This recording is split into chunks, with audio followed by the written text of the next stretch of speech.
It has been raining now, like this, for about 2 days, almost 3 days. Not really flooding because we're on a hill, on a mountain, but everything is soaked, and I can't even be outside because of how wet it is.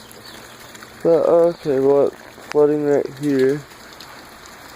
Not very much, but this is a lot for Salt Lake, Utah. Well, this is a suburb, Draper.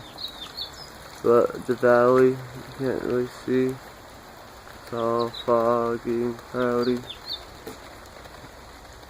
But yeah, we didn't get those April showers. We were warm and dry, so I guess May is now our rainy month. It's not cold, it's cool, but feels kind of like Oregon. Anyways, just wanted to check up and talk.